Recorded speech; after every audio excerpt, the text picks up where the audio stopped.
Alright, good morning. So today is the day na ipapagawa na natin yung Pajero transmission problem. Finally. Yan, no? So may mga pupuntang mekaniko. May na-message ako sa Facebook. Ito mga expert or transmission specialist na talaga. Na pinapunta ko to fix our transmission problem. I saw them in Facebook. Marami naman sa Facebook actually, type mo lang automatic transmission specialist yan. Marami nang lalabas. So, pinifilter out ko. Tapos, yun yung stock ko ng mga 2 weeks. Tinan ko yung mga gawa nila. Yan. Tapos, minessage ko na. So, finally, they will be coming over here today. It's appointment namin 8 o'clock in the morning. No? Anyway, first start muna tayo kay Pajero. Cold start. First start of the day. So, the other day, or yung nililipat-lipat ko to, nagka-problema na naman ako sa transmission. Hindi na talaga kumakagat. Dati kasi, 5 seconds, 10 seconds, kumakagat naman. Pero, nung the other day, talagang hindi. Kahit na running to temperature na yung auto, hindi talaga siya kumagat. So, tignan natin kung kumagat ngayon. Reverse. Ayun. O ngayon, kumagat. Lipat natin sa labas para dun sila gumawa. Check kung kumakagat. Ngayon, good boy siya. So, ganyan yan, ano? Pero the other day, 2 days actually, nilipat-lipat ko lang kasi yung itong auto sa parking. Talagang hindi ko makagat kahit gaano kataas na yung temperature. The other day nga, running temp na eh. Pero ayaw pa rin kumagat. So, depends by mood. Ewan ko dito. Kaya hindi na po pwede. And the leak is really massive sa ilalim. So, you have seen from the previous videos, actually mas nainis ako sa leak. Ayokong may leak ang kotse dahil it's very messy sa garahe. So malakas ang leak niya, so talagang kailangan i-pull down ang transmission and the reverse is acting up. So ngayon finally I ask help from someone, a specialist for transmission problems, transmission delays, and marami na raw silang nagawang ganito. So, let's wait for them and balikan ko na lang kayo. Tingnan natin kung paano nila gagawin, no? I think it's a 2-day job. Para ngayon, pupunta sila para baklasin. Tapos iuwi yung transmission. And doon nila sa shop, lilinisin yung transmission, bubuksan, papalitan lahat ng O-ring, lahat ng lining, whatever. Engine rebuild. Tapos when the transmission itself is good already, rebuilt already, ikakabit na dito, no? So, alright. Yan, sila Boss Gerald ang tutulong sa atin sa transmission rebuild nito. Ayan, si Boss Gerald yung kinontak natin para finally ayusin ang transmission problem ni Pajero. Dahil nabubuisit ako sa tulo. Lakas ng tagas, no? Kita nyo, kaya nga na, makakabuisit. Ayan, madali na makausap, pumunta agad. So this week lang kami nag-usap, messenger si Boss. Tapos home service. Kaya mas convenient ba. So ang gagawin nila ngayon, it's 10:30 in the morning, 1 hour lang daw yan. 4 sila, madami. So ibababa yung transmission, kukunin nila, tapos i-rebuild dun sa shop. Saan shop nyo? 23 Cartes, Tatalon yung San City. Tatalon. Sa Tatalon. Malapit-lapit lang, ano? Pwede pa? Traffic lang kasi, boss? Oo ka eh. Tatalon. Doon yung shop nila. Pwede rin kayo pumunta ron kung gusto nyong iwan yung kotse doon. Message nyo lang to. Tapos pero dito, kukunin nila ngayon. Tapos mamaya siguro pag uwi nila, i-rebuild na nila, lilinisin. Yung mga O-rings, yung mga lining, yung mga oil seal. Yung tulo, oil seal daw yun sigurado. Hindi natin mamaya para kita yung... Oo, sige, yun nga. Kaya kailangan ko eh. Para malagay natin sa video. Kakabit natin yung video ni Boss Gerald sa actual rebuild nung transmission niya. Tapos bukas, babalik na kabit. Tapos tapos na, gawa na. Ganun kabilis. So, tayo natin mababa yung transmission ni Pajero, finally. Dinelay-delay ko na to. Siyempre, it's a big project. Siyempre, may gastos. Hindi naman mura yan, transmission yan. So, finally, the day has come. Buti yan dyan, tumulong. Kasi kung kami lang ni Charlie, nag-isa si Charlie, matagal. Ayan, natin sila, marami. Mabilis matapos. So, one day, tapos na yan. Bukas. Aandar na siya. Okay. Wala maganda sa Pajero eh. Wala nang jack-jack masyado. Konti na lang. Malaki clearance. Ayan, 3 sila. Doon sa 4x4, kinakalas. Maraming kakalasin din. Eh, maganda marami. Para matapos. Kasi nga malaking pesa. Tapos nasa ilalim. So pag kami lang ni Charlie, wala. Matagal. Mahirapan siya, kawawa naman. So, ayan. Matic transmission. Pangalan mo, saktong-sakto eh. Matic transmission. Yan, madali tandaan. Sun type, lalabas agad. Nag-ano rin siya, nagko-content din siya, mga reels, ganyan. Makikita nyo naman sa page niya.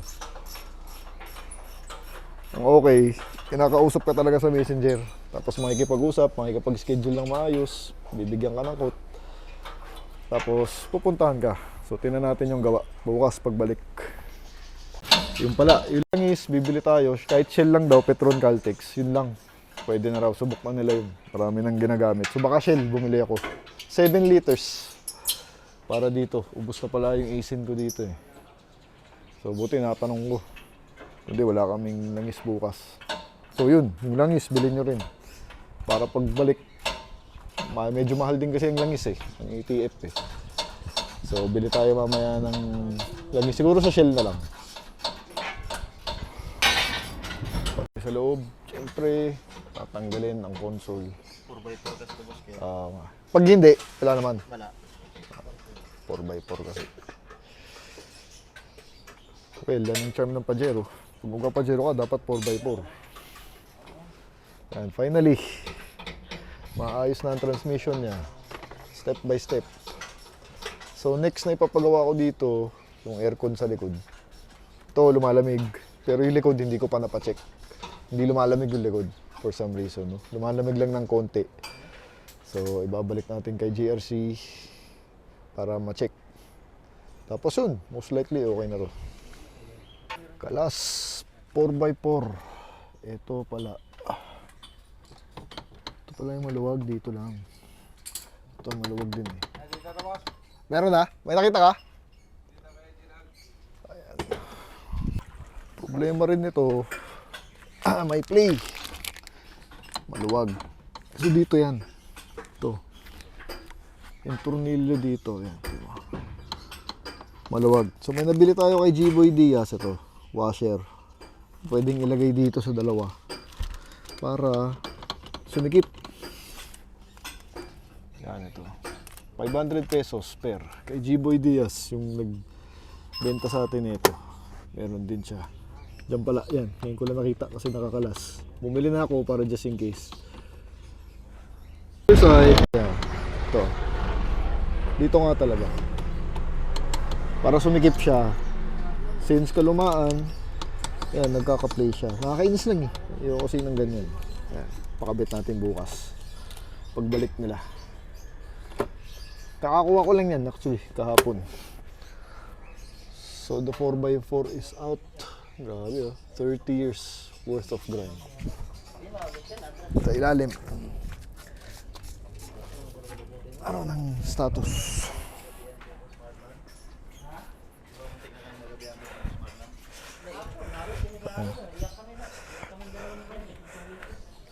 Yun, tanggal na yung propeller. It's almost 11. Pati pala starter, tanggal. Apa, Tumatama pala siya, kaya kailangan tanggalin. may nakatago po kasing tornilyo sa ilalim. Ano? Lit lang na starter pala niyo. Pati pala starter, binaba niya. Dahil tatamaan sa mga tornilyo. Yung mga hassle dyan eh, mga kailangan tanggalin na nakaharang. Lit lang na starter niyo. Yung sa Benz, times 3. Yung sa 124. Lit lang pala starter. Engine. Almost 11 o'clock. Na-imagine ko si Charlie lang, kawawa naman mag-isa. Napakadaming tatanggalin. Tsaka the transmission itself is a huge part. Heavy part. Ano? Kaya I decided to call the specialist na rin talaga. Para sanay na rin. Para magawa agad. At the end of the day, ang gusto lang naman natin, maayos. Matapos ng maayos at ng mabilis. Para hindi mo na siya iisipin, no? So this guys, 11 o'clock. Ba't yung mga support beam? Baklas. Ayun, tagas oh. Lakas ng tagas talaga. Nakabwisit eh. Actually, dyan ako nabibwisit sa tagas. Ayoko talaga may tagas ang auto. Ang daming support beam na nakabaklas. Ayan, daming binabaklas. Kaya matinding trabaho din. Ano yan? Skid plate. Kanya to, di ba? Ah. Skid plate niya. Baklas lahat ng ilalim. Ayan. Ang maganda ngayon may mga home service. At least nakikita nyo. Iba rin yung feel lang nakikita nyo. Paano gawin. Gives you more confidence. Pati yung drive shop sa likod, nakabaklas na. Ang daming binaba talaga. Propeller. Almost 12, parang mababa na. Nakasuporta na yung paa ni Kuya. Ayan. Medyo nakaangat na yung baba. Ayan na yung transmission ko, nakikita niyo. Medyo tumutulay, bababa na. Yun o. First time na baba yan o. Ano tayo ah? Ayan na, mahirap. Paano nila bubuhatin yan, no? Paalis. Hindi ko rin alam. Ayun. Nababa na. Nababa na siya. Ang bigat. Pati pala torque converter. Yun. Transmission natin, no? Kusog mo matusok. Diyan ka lang dyan. Ayos. First time ni baba. 30 years. Tingnan ako. Transmission is down. 1 hour. Ang bilis nila gumawa. Anong dudukutin ito lang? Ito. Iwan. Oh, ito dudukutin. Laki pala. First time binabat. First time ginalaw, no? Oh. 30 years. In fairness, 30 years. Pag nagawa nila Gerald to, another 30 years. Tapos may warranty siya. 8 months pa, 6 months. 8 months. So, walang problema. Laking pesa. Ayan, the hard part is done. Dinukot lang nila. Tapos syempre, binuhat. So, ayan na. Yung tulo dito sa loob. Kaya kailangan talaga ibaba yan. Yung O-rings na yan, yung mga seal na yan. Yan ang nagtutulo dyan. So, sa loob talaga, hindi sa labas. Oh. Ayan, transmission job. Ayan, nagkalas na. Kinakalas na nila. Bubuksan. Curious din ako makita ano yung itsura eh. Kalas na. Yan, yan ang iti-take home nila. What's that? Transmission. Ano ka, sir? Yan yung mga seal. Palit lahat yan. Tapos bubuksan pa nila. Yun yung rebuilding kit dun papasok. Alright. So pauwi na sila. Kakarga na nila sa Civic. Tapos i-rebuild nila. Lilinisin yung loob. Palitan lahat ng rings. Bushings, everything. Tapos balik bukas, kabit. And good to go. Goodbye, transmission. For rebuild. Salamat ha. 1 hour lang. Nababa na nila. So, off they go. See you tomorrow morning. So, balikan ko kayo. Bye-bye. Balikan ko kayo bukas ng umaga. Umaga siguro babalik para ikabit. So, ngayon, i-rebuild nila. Ito nga lang, medyo yung mga suspend, yung mga ETF, no? Okay lang, bukasan natin palinis lahat. Alright, see you tomorrow.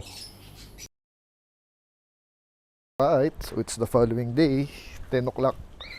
The team is back, and there is my transmission, newly rebuilt. Isang gabi ginawa. Ayan si Gerald. Bilis ah. Ayan oh, Aisin pala oh. Aisin siya. Rebuild. So ano sira? Mga lining? Mga bago na yung mga oil seal niya.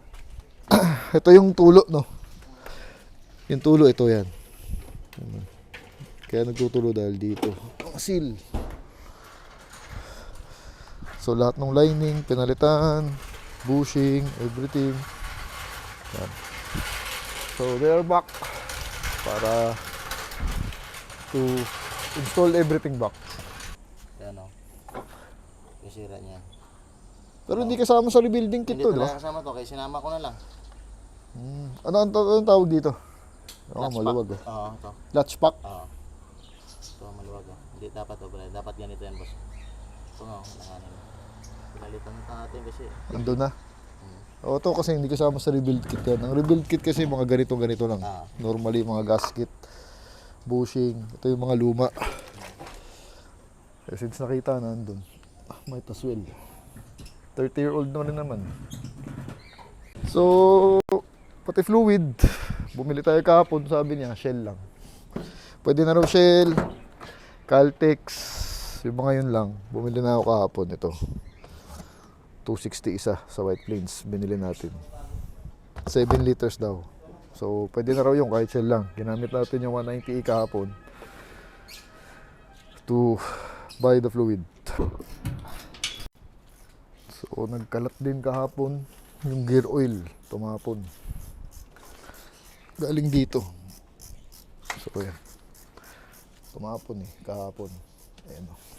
Kailangan din natin linisan mamaya to. Dahil madulas yan. So, bibili kami ng gear oil, 2 litro. Sa Shell meron. Para kompleto. Altis converter. Yan yung pump boss. Ha?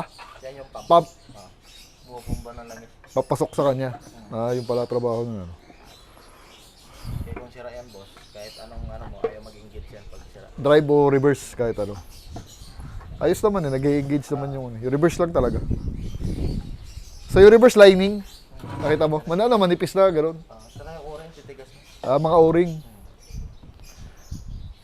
So o-ring, siguro lumulusot na yung mga fluid sa loob. Pag o-ring. Tapos importante yung leak. Wala na natin, pinalitan na. Ang lakas ng tagas talaga, doon ako nabibisit actually. So ayan, bilis lang, overnight. Tapos balik na, parang walang nangyari. Mamaya lang, pwede na gamitin ulit yan si Pajero.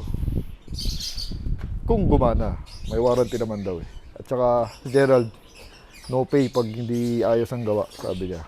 Tapos ang bayad after. Kaya ayos ka usap. Yan, excited for today's job. Finally, no? Our transmission problem. Natulungan tayo ni Gerald at ng team niya. Maraming team. Ito, mga ibang tao na naman to eh. Kahapon, iba rin yung nagbaklas. Tapos, pabalik na sila. Ang bigat. Ang laki. Parang bata, oh. Mano-mano.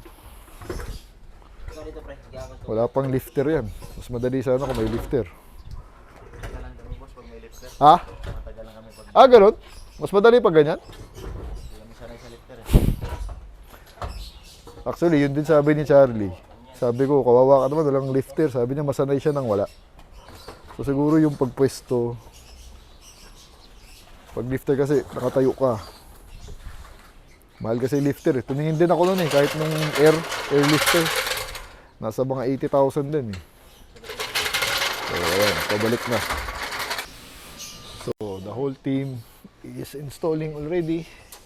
Tapos yung fluids mamaya, pagdating ng gear oil, babalik natin lahat yan. No?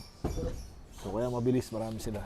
Kakabisado na. So yung galaw nila, automatic, para bang robot sa kanila. So insert ko rin yung quick video clip ni Gerald dito. Yan. Ito na yan boss, mga bagong lining. Ito. Yan. Ito na yun. Ito yung mga gasket, o-ring, oil seal, ito mga plastic. Yan, kakabit natin. Ito kasi yung mga lining mo, tignan mo. Gastado na talaga yung lining. Tapos ito mga o-ring matitigas na. Ito mga oil seal mo, titigas na rin. Papalitan din yan. Ito. Yan. Ito yung buong rebuilding kit. Yan ikakabit sa'yo. Para makita nyo kung ano yung sira sa loob ng transmission. No? Pati yung mga pictures, isasama ko dun sa rebuilding kit na ginawa niya. Tapos yung sirang nakita niya sa mga lining. Ito yung gear oil 90 manual transmission fluid. Yan pala yun, 2 liter. Ito yung nagkalat. So bawas na yan, nalagay na nila. Tapos it's 11 o'clock. Ayan, naglagay tayo ng bubong kahapon para may shade naman minsan kahit ito pa ano. Nalagay na? Nilalagay pa lang boss. Yung ano? To? Wala pa. Mamaya na boss, tignan ko muna yung ano. pabalik na sila, nasa 4x4 siya. Installing everything back. Ayan. No? Alright. Tapos mamaya, tingnan natin ano mangyayari. 1 o'clock. Nabalik na. Walang tulo. Sa start naman. Yeah. Yun lang. Inhibitor switch. Yung ilaw lang sa transmission. Kailangan palitan yung inhibitor switch daw. Bakit basag na? Oo, sa kalumaan boss. Issue talaga yan. Ah, issue talaga. Pero may nabibili naman oh. Meron. Yun lang yung ilaw kasi naka-park. Nasa low gear. Sinasabi niya. Teka, testingin muna natin, no? First drive, reverse. Makagat. So dati, delayed yan. Pag cold start o first start, meron naman. So this is our first drive with Gerald. Kailangan natin paggawa ng ilaw. Inhibitor switch tawag? Inhibitor switch lang yan boss. Sa katandaan kasi nasira yung bushing. Bushing. Oo. Saan yung bushing? Bushing mismo sa Sa drive naman. sa loob. Nang? Ng inhibitor. Plastic kasi yan boss. Saan yun? Saan Sa nakalagay? inhibitor, dito mismo sa ilalim. Ah, sa ilalim. Papalitan natin yung mahaba yun, parang wire, mahaba na wire. Paayos na lang ito. Sige mamaya, pag rotate mo, i-ano natin. Drive so far. Yun nga lang.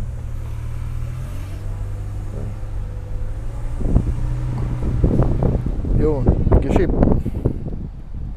Nakakainis lang yun, no? Nakainis ako dun.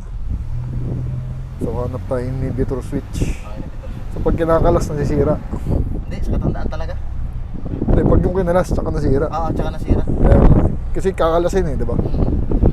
Ayun, so take note. Kung nagkakalas, pwedeng masira yun. Yung ilaw ba dito? Nakakainis eh. Dati kasi ayos yun. Malutong na kasi talaga boss. Bagay, stock. Mura lang naman siguro. Switch. Meron ka rin tawag ka para ako na magkakabit. Ganun. Meron yan, madali naman kumuha. Ano ang problema sa to? So far, so good. Yung tulak wala. Nalinis din lahat sa ilalim. Yung tulak. Pagdating mo nito boss, i-check naman natin. Palat. Test drive na, okay naman, shifting. Pero bukas sa umaga natin malalaman sa cold start. Hindi nga yung sira. Pero ngayon, shifting okay. Ang nangyari lang, yung switch na sinasabi niya, inhibitor, kailangan palitan. So hanap tayo nun. Tapos hindi rin nalagay yung bushing dito dahil masikip. Some other time na lang. Hanap tayo ng specialist talaga for that. So, final touches. Then, the job is done. Ikot natin mamaya. Tapusin ko yung vlog. Yung boot lang, pinapaayos ko ulit dahil hindi swak. So, baka hindi daw niya napansin na nakalabas ito. Yung boot na yan, hindi kasi swak. So, baklas niya ulit para ibalik. Tapos, ayos na. Tapos, testingin natin bukas. May tagas, wala? Pakisigurado lang ha. Saka mahigpit lahat. Yung mga supporting beam.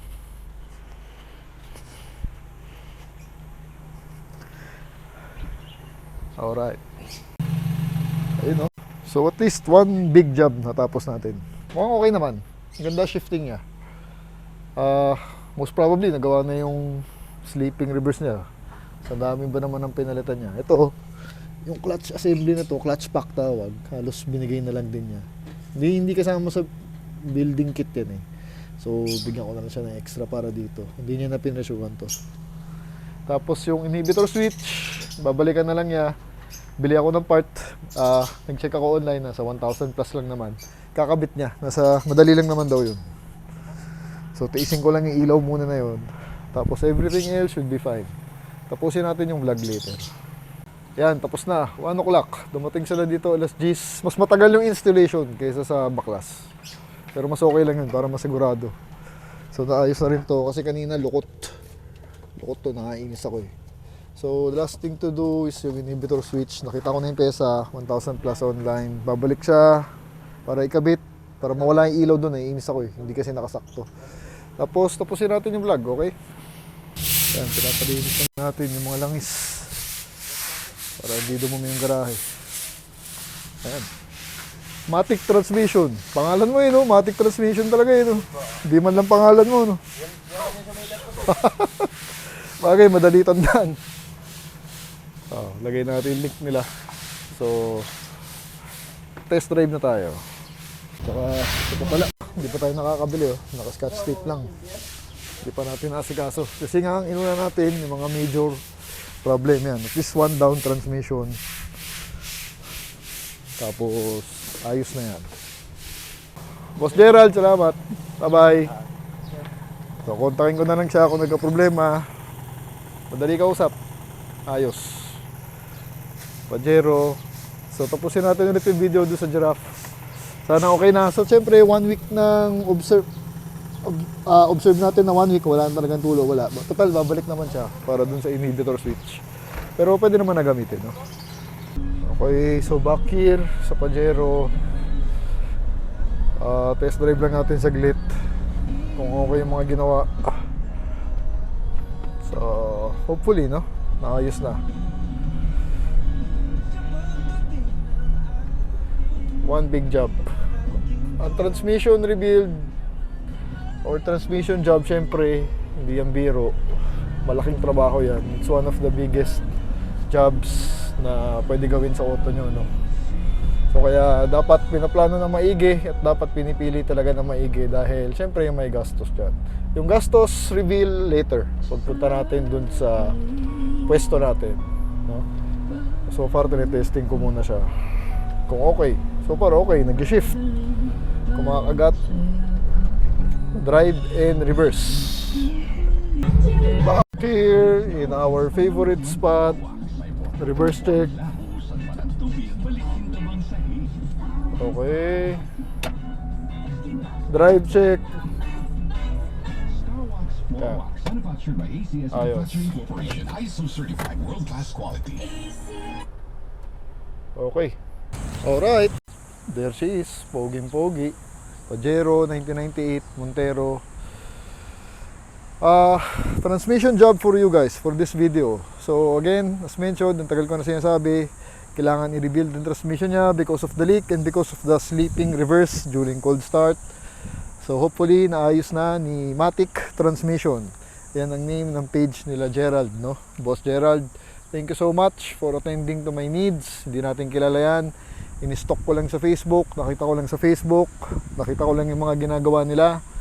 So that's why nagpa-schedule na tayo sa kanya. So the ultimate question, magkano ang binayad natin for the automatic rebuild ng Pajero? 32,000. Yan. Yan ang bill natin na nakuha kay Gerald, 32,000 for that job. So as you have seen, mabigat na trabaho. 4 sila. Yung team mabilis. Pumunta kahapon, binaba. Tapos nakabalik ngayon, Saturday ng umaga, 10 o'clock natapos ng 1. Now she's up and running again. So yun ang proseso, no? So take note, pwedeng madali yung inhibitor switch, sabi niya, like yung nangyari dito. So I need to buy for that part, palit lang naman. So ikakabit na lang namin next week. Nakahanap na ako actually online. Yan ang maganda sa Pajero, madaming pesa, hindi na uubusan, no? So I'm very happy with the job today. Again, yan yung mga gusto kong videos actually, dyan ako ginaganahan. Yung mga pagpapagawa ng sasakyan. Tapos nagagawa, pinivideohan natin, no? Nado-document, tapos nasi-share sa inyo. So I hope this video does well and I hope you like this video. So please help me out. If you're not subscribed, please do subscribe to help the channel out. Libre lang naman. If you like the cars that I'm showing you, beautiful car, the Pajero Gen 2. I really love this car. Marami tayong balak dito. Actually bukas, may video pa tayong isa bukas. The maintenance is done. Ngayon pampapogi naman. So the next video tomorrow actually, pogi naman, pampapogi ang gagawin natin. Big change also, big upgrade. So thanks for watching. Please do leave a comment. Any tips, any useful tips, makakatulong sa amin. Thank you. Two different levels I cannot relate.